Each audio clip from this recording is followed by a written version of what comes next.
Full script, 6,300 words.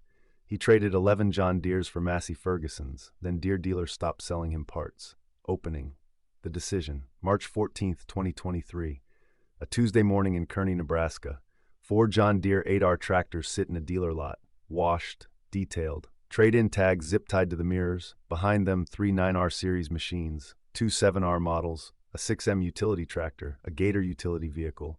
11 machines total. $2.1 million in trade-in value. All green, all gone.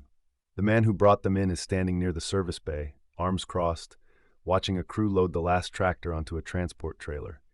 His name is Kent Harrelson. He's 54 years old.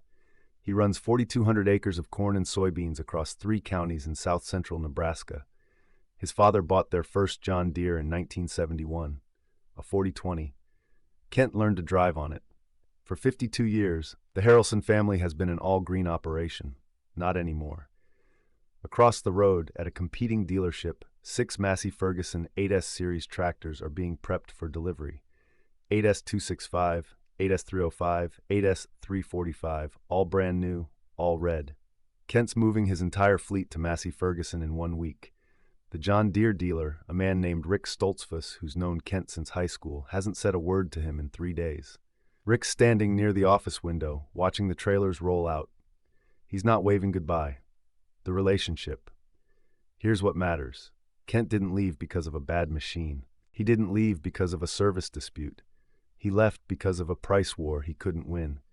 For 2 years, John Deere had been tightening parts allocation to independent repair shops across Nebraska. If you weren't a certified Deere dealer, you couldn't get transmission seals. You couldn't get ECU modules. You couldn't get the diagnostic software to clear fault codes. The reasoning was simple: protect the dealer network. But it meant farmers had one option for repairs, and dealers knew it. By 2022, a routine hydraulic hose replacement that used to cost $140 was running $320. A software update that used to be free now carried an $850 service call minimum. Kent had tolerated it. Barely. But in January 2023, his 8R 370 threw a fuel injector code during a late-season manure haul. The tractor was still under warranty. He called Rick's dealership. They said they could get him in 2 weeks out. 2 weeks for a warranty repair on a machine that cost $467,000. Kent asked if he could bring it in after hours and leave it. Rick said no. Liability policy. Kent asked if they had a loaner. Rick said the loaners were all spoken for. Kent asked if he could order the part himself and have an independent mechanic install it.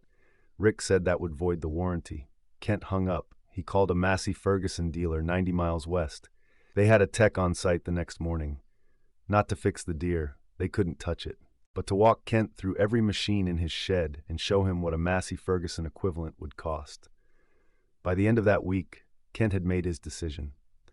He wasn't just switching one tractor. He was switching everything. The trade. The John Deere dealer didn't take it well. Rick Stoltzfus had sold Kent's family over $8 million in equipment over 3 decades. When Kent called to schedule the trade-in appraisals, Rick tried to talk him down. He offered free service for 6 months. He offered priority parts allocation.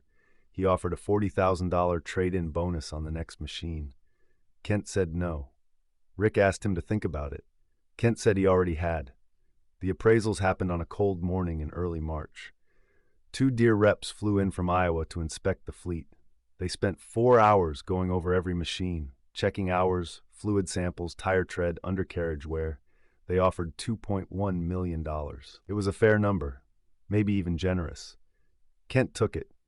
The next day, he signed contracts for 6 Massey Ferguson 8S tractors, $2.4 million financed over 7 years at 5.8% interest.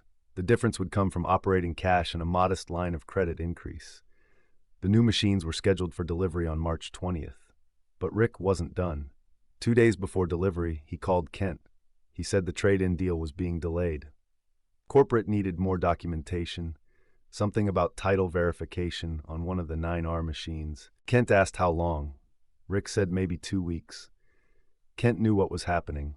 They were trying to stall him, trying to make the Massey Ferguson deal fall apart. He called the Massey Ferguson dealer and explained the situation. The Massey Ferguson dealer said, "We'll finance the full amount. Forget the trade-in value for now. You settle with Deere later."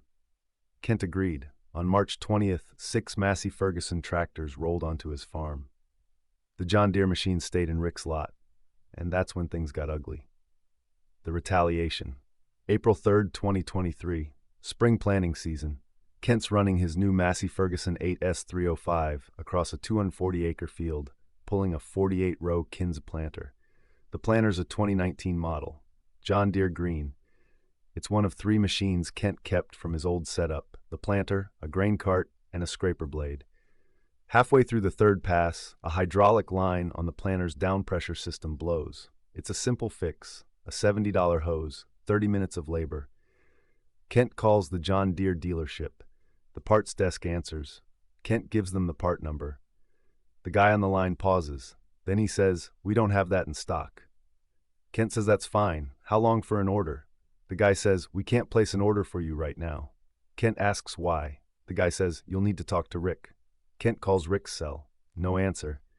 He tries the main dealership line. The receptionist says Rick's in a meeting. Kent drives to the dealership. He walks into the parts department and asks for the hose. The parts manager, a guy named Dale who's worked there for 19 years, won't look him in the eye. Dale says, "Rick left instructions. We can't sell you parts." Kent stares at him. "What do you mean you can't sell me parts?" Dale shifts his weight. "Corporate policy. Inventory allocation priorities. I've been buying parts here for 30 years. "I know. So what changed?" Dale doesn't answer. Kent leans on the counter. "This is about the tractors." Dale still won't look at him. Kent leaves. He drives 34 miles to the next closest Deere dealership, a smaller operation in Gibbon. Same story. "We can't fulfill that order right now." He tries a 3rd dealership in Grand Island. They tell him the part's on back order. Estimated arrival 6 weeks. Kent knows that's a lie. He can see the same hose hanging on the wall behind the counter. He goes home and orders the part online from a non-dealer supplier in Kansas. It arrives in 3 days. He fixes the planter himself. But the message is clear. John Deere isn't just refusing to service him. They're cutting him off entirely. The spread. By mid-April, word gets out. Nebraska farming communities are small, tight-knit. Everyone knows everyone, and everyone talks. Kent's situation becomes coffee shop conversation within a week. A farmer in Minden hears about it from his seed dealer. Another guy in Holdridge hears it from his banker. By the end of the month, it's the leading topic at the local co-op spring meeting. 18 farmers show up. 12 of them run John Deere equipment. Kent's not even there, but his name comes up within 10 minutes. One farmer, a guy named Greg Paulson, stands up and says, "If they're doing that to Kent, they'll do it to any of us." Another farmer says, "Kent chose to leave. That's on him." Greg fires back. He left because they were gouging him on service. Now they're punishing him for it. That's bullshit. The room gets quiet. Then someone asks, "What's he running now?" "Massey Ferguson. How's it working?" "He planted 1,100 acres in 4 days. No breakdowns." Pause. "What's a new Massey 8S cost compared to an 8R?" "About $40,000 less, and parts are 30% cheaper." Another pause. Then one of the older farmers, a man named Vernon Keast, who's been running Deere since 1979, says, "I'm not switching, but I'm not defending this either." 2 weeks later, Greg Paulson orders a Massey Ferguson 7S.180, not because he needs it, because he's pissed off. The Escalation. May 12, 2023. Kent's running low on DEF fluid. He usually buys it in bulk from the Deere dealership, 275-gallon totes delivered to his farm. He calls to place an order. The same parts guy answers. Kent says, "I need 2 totes of DEF." The guy says, "We don't carry that anymore." Kent knows he's lying. He was just there last week and saw 6 pallets of DEF totes stacked near the loading dock. He hangs up. He drives to the dealership. He walks into the parts department and says, "I can see the DEF from here. Sell me 2 totes." Dale, the parts manager, steps out from the back. He says, "Kent, I can't do it. It's DF. It's not even a Deere part." "Doesn't matter. Rick said no parts, no fluids, no consumables." Kent's jaw tightens. This isn't about business. This is personal. Dale doesn't argue. Kent turns and walks out. But this time, he doesn't go home. He drives to the co-op. He stands in the parking lot and makes 3 phone calls. The first is to a reporter at the Kearney Hub, the local newspaper. The second is to a farm equipment blogger based in Iowa who covers dealer disputes. The third is to an attorney in Lincoln who specializes in agricultural contract law. By the end of the day, the story's been picked up by 2 regional ag news outlets. Headline: Nebraska farmer alleges parts blacklist after switching brands. John Deere corporate issues a statement the next morning.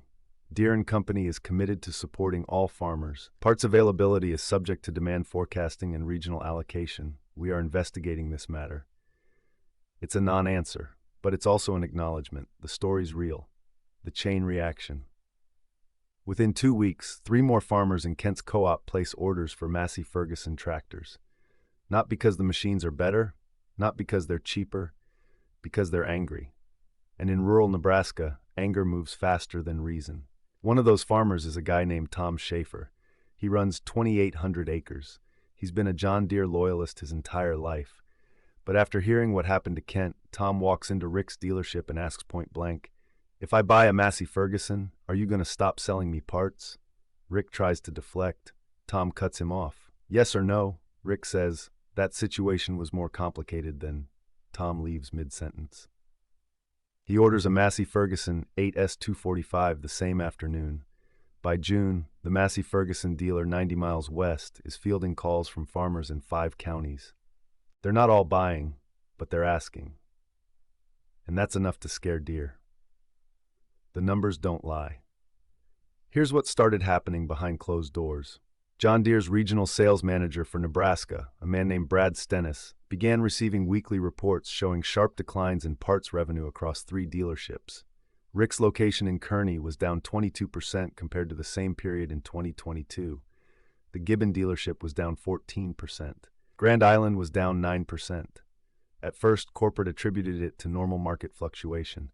But when they cross-referenced the numbers with customer transaction logs, a pattern emerged. 7 long-term customers had stopped buying parts entirely. 4 of them had switched to Massey Ferguson. 2 had switched to Case IH. 1 was buying all his parts online and using independent mechanics. All 7 had been loyal Deere customers for over 20 years. And all 7 had one thing in common. They'd either witnessed what happened to Kent, or they'd heard about it from someone who had. By early June, Brad Stennis was on a conference call with corporate headquarters in Moline, Illinois. The topic: customer retention strategies in markets with elevated competitive pressure. Translation: how to stop the bleeding. One executive suggested offering targeted discounts to farmers who'd switched brands. Another suggested a dealer incentive program to improve service response times. A third suggested ignoring it.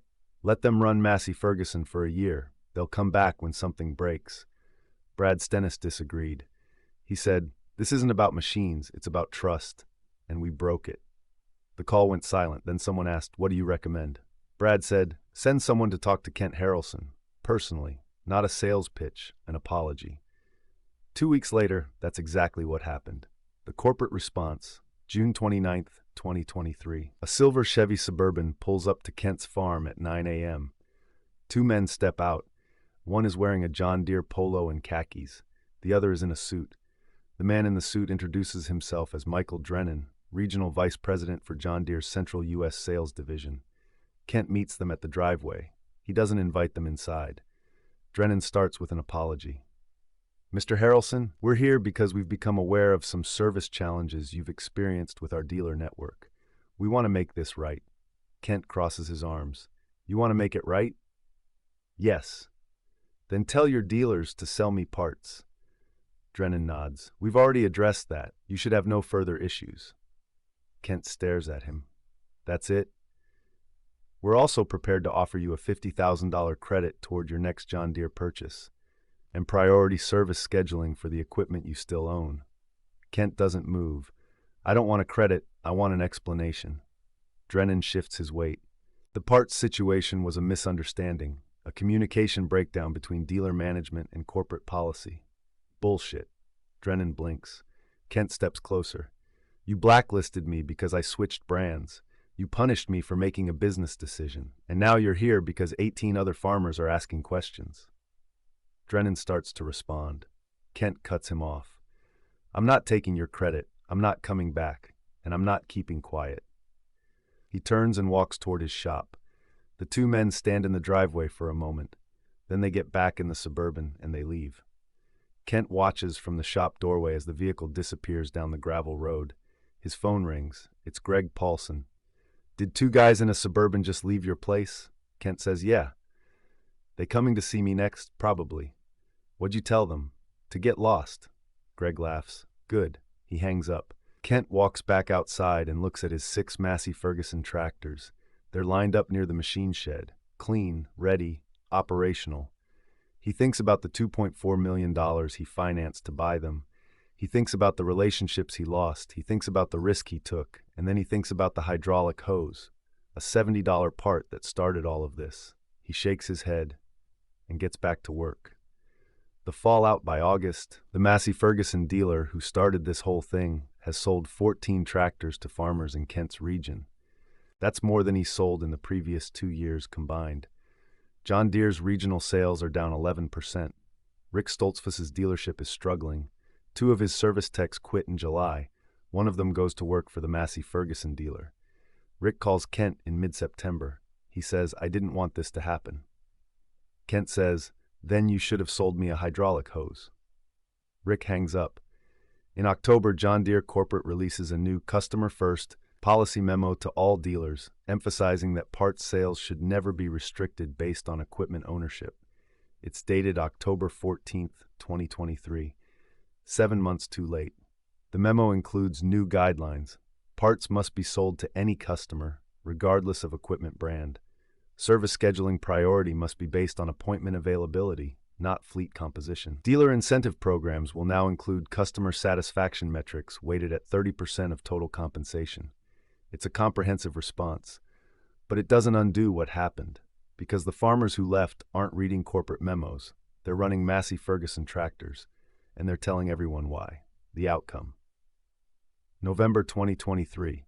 Kent's Massey Ferguson 8S305 crosses 600 engine hours. No breakdowns, no warning lights, no software locks. He's planted 4,200 acres, harvested 3,800. The remaining 400 are still standing, late-season soybeans waiting for the right moisture level. His fuel costs are down 9% compared to last year. His maintenance costs are down 14%. His relationship with the local John Deere dealer is gone. But he doesn't care, because something else happened. In early November, a farmer from York County, 85 miles southeast, calls Kent out of the blue. He says, "I heard what Deere did to you. I'm switching to Massey Ferguson. Thought you should know." Kent thanks him. Then he asks, "How'd you hear about it?" The guy laughs. "Everyone's heard about it." Kent hangs up and walks outside.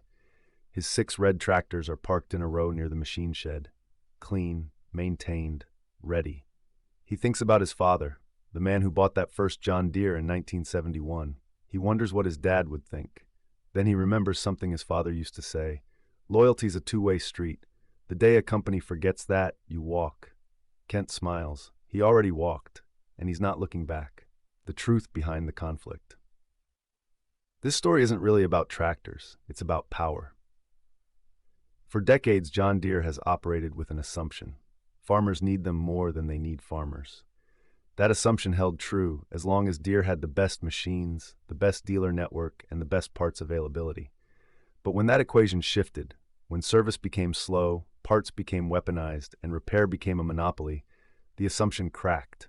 And once it cracked, farmers started asking a question they hadn't asked in years. What else is out there?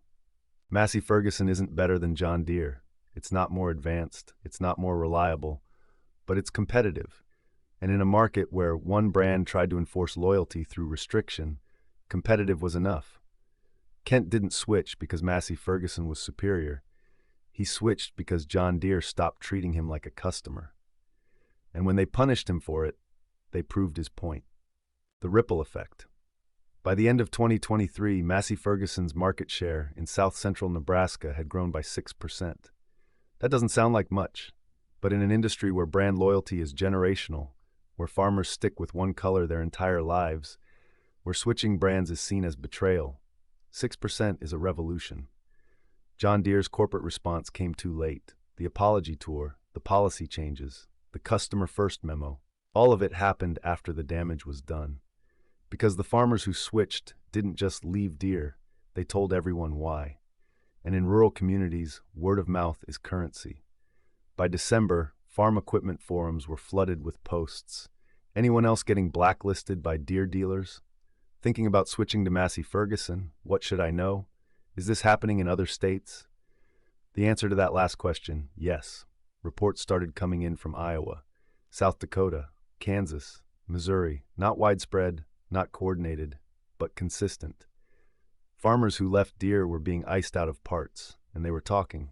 One forum user in Iowa posted, "I traded two 8Rs for a Massey Ferguson S305 and a Case IH Magnum. Local Deere dealer won't sell me air filters anymore, not even for my grain cart. This is insane." Another from South Dakota, "Same thing happened to my neighbor. He bought a Fendt. Deere dealer told him they're prioritizing fleet customers. He's been buying from them for 40 years. Another from Kansas, "My dealer didn't cut me off, but the service wait times went from 3 days to 3 weeks after I brought home a Massey Ferguson. Coincidence? I don't think so. The pattern was undeniable, and it was spreading." The industry watches. By early 2024, competitors were paying attention. Case IH launched a trade-in incentive program targeting John Deere owners.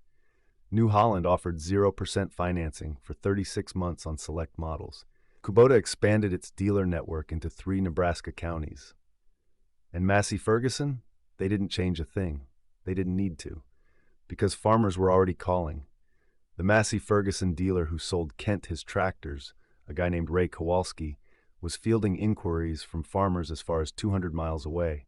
He hired 2 more sales reps in January. He expanded his parts inventory by 40%. He opened a satellite service location in Hastings. And when reporters asked him how business was going, he said, "We're not doing anything special. We're just treating people right." That quote made it into 3 agricultural trade publications. It was shared on social media over 4,000 times, and it became the unofficial motto of every farmer who'd left John Deere that year. We're just treating people right. The lesson. Here's what Kent learned. When you've been loyal to a brand for 30 years, you expect that loyalty to be reciprocal. You expect them to answer the phone. You expect them to have parts in stock. You expect them to treat you like you matter. When that stops happening, the brand name on the hood becomes irrelevant. Horsepower is horsepower. Hydraulics are hydraulics. And if one company treats you like a partner while another treats you like a transaction, the choice becomes easy. Kent didn't leave John Deere because Massey Ferguson was better. He left because John Deere forgot who he was.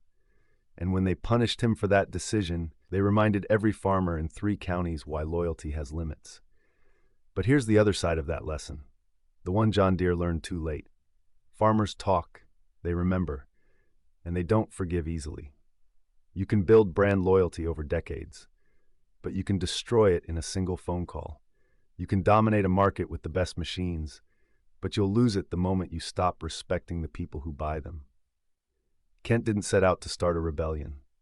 He just wanted to fix his planter. But when a $70 hydraulic hose became a symbol of corporate arrogance, it stopped being about one farmer. It became about all of them. The final word. Spring 2024. Kent's planting season starts earlier this year. He's got his 6 Massey Ferguson 8S tractors prepped and ready by mid-March. No delays, no service calls, no parts shortages. On the first day of planting, he runs into Greg Paulson, the farmer who switched after hearing Kent's story. Greg's running his new Massey Ferguson 7S 180 across a field adjacent to Kent's. They stop their machines and talk across the property line. Greg asks, "You ever regret it?" Kent thinks for a moment.